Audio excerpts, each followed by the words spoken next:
Welcome back, ladies and gentlemen. Dr. Robinson here again with the Teacher Time Show.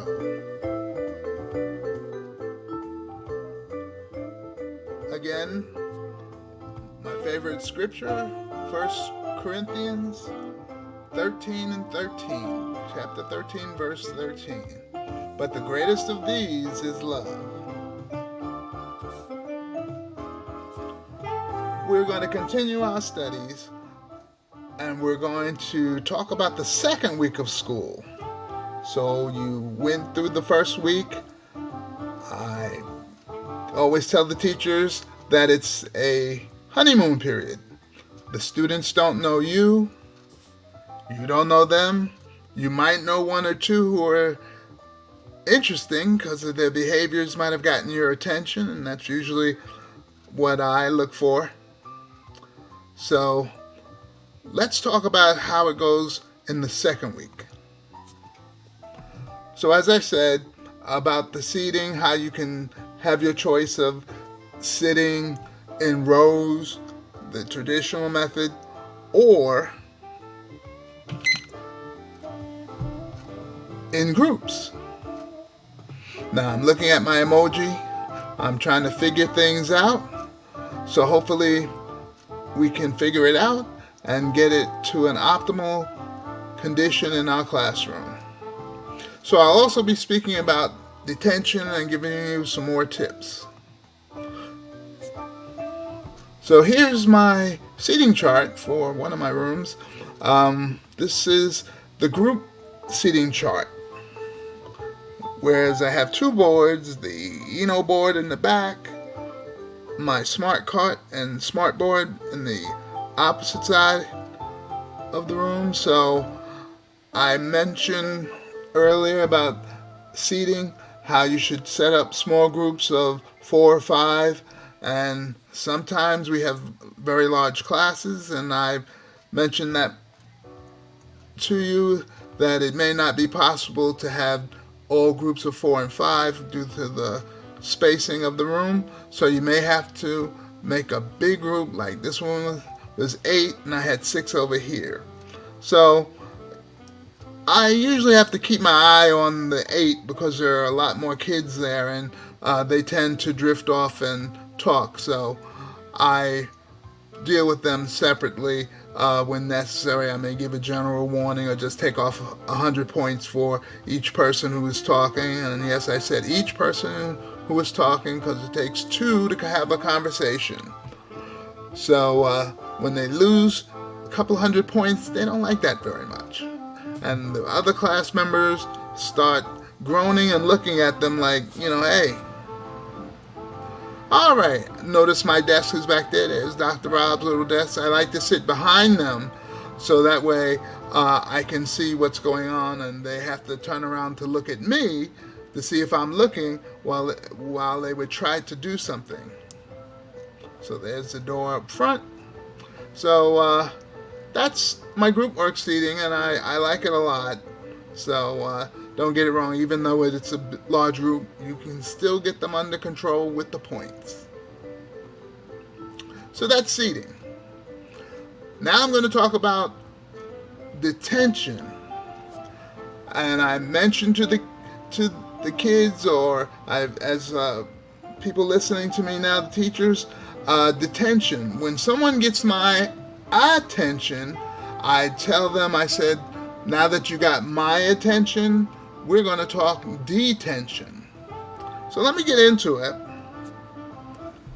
So here's the second week of school we're talking about.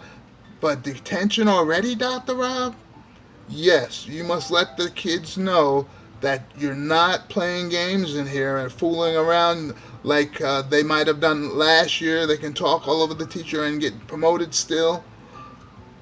We're very serious as they get up in age as well as grades level, so we have to make sure they understand what's going on. So I tell them my favorite number, which is 2. Why did I pick 2? Well, I tell the kids, I said 1 time that you've broken a rule or did something to get my attention, first one's free. And two, the second one is on me. So if you do two things, you will have a detention. Now, the reason why I said one, and I let them know, usually if I give a detention, I'll give it that same day, tell them to come see me at the end of the day, and I have it written on the board. I make them write their name, and they don't like doing that because who wants to write the name for detention? And if they don't want to write it, I say, okay, I'll write it. For me doing the extra work, I'm going to take off another 100 points from the group score. And if you can see the score over there on the left side of the board, it goes down very quickly. And we get into some negative numbers. I see the point total. We'll talk about that momentarily. And but my list of detentions, because sometimes I forget. Most times I don't, because if somebody is doing something to annoy me or disrupt the class, I make sure to remember that person so I can deal with it before it gets any further in the term. So I believe in taking care of problems very early and very quickly. So my favorite numbers too. So I tell them stop by after class, after school, and I'd like to see you. So at 3 o'clock, I do expect them. Sometimes I will call the classroom they're in to make sure they find themselves over there. I'll tell the teacher, could you please send so-and-so, or who in this case, Dr. Rob, to detention, to my room for detention. I like to speak with him for a minute. And the teachers are very accommodating because most times if I have a problem with them, they also have a problem with them. So I tell them, send Dr. Rob to my room. I like to speak with them for a second. And the kids don't like it because they know if they see somebody coming in the class who doesn't belong in there, they're like, uh-oh, there's, and they know each other. They say, oh, there's Dr. Rob. Oh, he's got detention. Poor little Dr. Rob. But I tell them, here, come in, have a seat. And everybody's looking at them, and a lot of pressure on them, and they are wondering what we're going to do. So I'll dismiss the class and tell them we'll continue with our work tomorrow, and everybody straightens up the room, cleans up their mess, and puts things back in their buckets and all of that, and they put all that stuff away, and I inspect my room to see which group can leave first, second, third, fourth, and fifth based on the cleanliness of the room and if they straightened out their desk. So I make sure to do all of that before I dismiss anybody. And the first group that's finished, they tell me, and I will inspect, and I let them go. So, and I always look around carefully to see if I see any pieces of paper on the floor. I don't care how little it is. I tell them I did not put it there, and I do not like dirt. So they get rid of whatever is on the floor, and then I dismiss them. So Fridays. Oh, wait a minute. Let me finish the small detention, because I give the kids a chance. I tell them you have my favorite number 2. 1 is free. So you did something, I did not like it, it got my attention, and I would like you to not repeat that bad behavior as you're in my class. This is what I expect, and I expect you to live up to it, because if you don't, then we'll have a bigger problem and I'll take it to the next level. And they understand, and I tell them, hey, have a good day, and tomorrow is a new day, so I expect you to live up to what you said. But if they don't, Fridays is my day of detention. On Fridays, I make sure to contact the parents and call their houses, letting them know that I will be keeping your child for a while, and usually it's about between 3:30 and 4 o'clock, based on how long, what time we get out. But I like Fridays for detention. Why Fridays? because I don't have to worry about going to school the next day, and I have plenty of time to stay before I pick up my granddaughter from school. So I will do my tutoring with them after school, and, and then after tutoring is over, I will address the people with their infractions on Friday after I finish detention. So students realize that on Fridays you're willing to stay to 4 o'clock and they have to stay with me, and the answer is yes. And they're wondering, well, what am I going to do for an hour, a half hour? I said, we're going to do math, which is my subject. So you'll learn more and you'll be ahead of the class when you get back. So make sure you get the parents' permission, call them, and I see my cell phone under there, so call them. Parents will know. I've had many parents say, keep them as long as you want to, Dr. Rob, because I know you're going to be tutoring. You can keep them out there all night or bring them back, send them back tomorrow. And I'm like, no, a half hour is fine. So I'll let them out somewhere between 3:30 and 4. So the kids know that you're not playing games with them, you're serious about what you're doing. And I see need help. Well, there's some kids who refuse to come to detention, or can't make it to detention because they got to pick up a brother or sister. Well, I deal with that as well. I just go out there at lunchtime. I said, I know you have recess, but you will be having recess and lunch with me in my classroom. So get your lunch, and I go up there in the lunchroom and bring them down to my classroom. But there might be those who try to hide and don't want to come to detention. How do you deal with those? That's when you talk to them privately and let them know, hey, you didn't show up last Friday, now you're going to have to do 2 Fridays. So I would not let it go past 2, because 2 is my favorite number. Then I will bring it to the attention of the assistant principal or the administration, letting them know that I'm having a problem with a student who refuses to come to detention. After I call the parents' house, they'll say, okay, Dr. Rob, I will get in it and talk to them.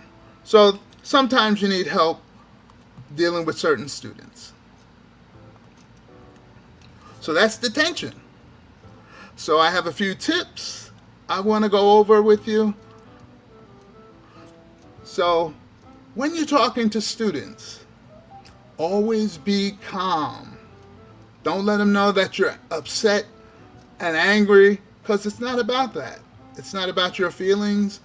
It's about getting your message across. So if you're calm, they're going to be calm. I've had many students cry in high school as well as middle school, and I try to speak slowly so they can know that I mean business. And I want to listen carefully, because maybe they're saying something that I might have missed during the class. Because one thing I noticed, sometimes somebody throws a paper and I didn't see that. And if I happen to turn around and I see that student throwing a paper back at whoever threw it, I'm like, hey, so-and-so, why are you throwing paper? And they don't answer, and I said, okay, go up there and write your name on the board on the detention list. And they usually dislike that you caught them, but not the person who threw it and instigated it. So I'm like, well, you didn't tell me who threw it. Now you want to tell me now that you have detention? It's a little late. I will deal with them when I see you. So for you have detention, and we will deal with it. But listen carefully, because sometimes there's more to it than meets the eye. While I'm talking to students, I'm always looking them in the eye to let them know how I feel, and I want to see how they're expressing it. And as I said, sometimes they cry, big ones as well. Another tip: be willing to give a do-over. Do-over, remember, you're in school, you're going to have plenty of days to deal with these students. And you got to let it go because if you keep holding on to something for the next day, next week, it's only gonna burn you up, because you're dealing with students that forget what happened the day before. So they do not have long-term memories. They forget very quickly. So start the next day over as a do-over, like it never happened. Sometimes you got to get an apology for what they've done. It may be necessary. I've gotten many apologies from students. I got so many apologies for what they've done, because when I get their parents on the phone and start explaining what happened, the parents make them apologize. Sometimes I make them write it out. Sometimes I record it on my phone and keep them for memory's sake. But you never know when you may have to pull it out again. So that's just documentation that this student did something. And remember, tomorrow's a new day. So maybe it'll be better the next day. But don't take it personal. I've seen teachers take it to heart and say, "Oh, I hate that student." And it's usually nothing you as a teacher have done. It's something that may be out of your reach. And it's just being expressed in your classroom. So you got to figure out and find out what's going on, but don't take it personal. It's not against you. So that way the student can talk to you, even to let you know what's really going on. So I wish I had time to talk about some of the things that students have told me about what goes on in their household, but that's another day. So I mentioned I had some tips. So here's another tip. If you saw that board a little earlier, it had things on it. So let's go into that for a minute. So here's my whiteboard information. If you look to the left, it says score. That's the score for the day that they start with. Every day is a new day. They start with 100. I tell them they can work their way up or down. So, and as I said, when you lose 100 points, it gets very, very bad. And the middle one, that's big. So let me make this bigger. So there's our scores on the left for the daily work that they do, because they get a grade for each day. Here's my periods, and here's the scores for the week, and here are the points that they got for that day that day of work. If you notice, period 2 got an asterisk next to their period. And they got 1,660 points for the week. And here's another period 3, got 1,523. So here's all the points. I noticed my period 4, 919, and period 7, 958. And this is not my writing, but I make a student do all this, as I mentioned in my other video. And there's period 8 with 1,601. Hey, I noticed they got no points for that day, whereas everybody got points, 100, 100, 400, go period 4, and 200 and 0. I leave this up all week. The only thing that changes is the points for the day. And that's important because I'm going to show you something in a second. So here's my detention list, and the person who got detention, I tell them to go write their name on it, and when they show up for detention and we do detention, they get to erase their name off the board, because if their name is still up there and they did not attend detention, I have it on the board, and we will talk the next day if they did not show up for detention. Now, I mentioned the group grades. That middle sheet I keep a record of in my Excel spreadsheet of the groups, and this is when I do just single groups. What did they do? This is my period 2 class.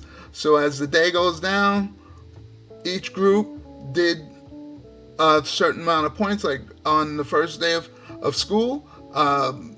Group number 1 lost 60 points for some reason. Group number 2, 100. Group number 3, 40. Group number 4, 5, and 6. 6? Yeah, I'll talk about that later. I have hundreds. Why do you got a group number 6 there, Dr. Rob? There are some students who say, I don't want to be in a group. I don't like this one. I hate that one. And I tell them, okay, you can be in group number 6. That means you got to do everything by yourself.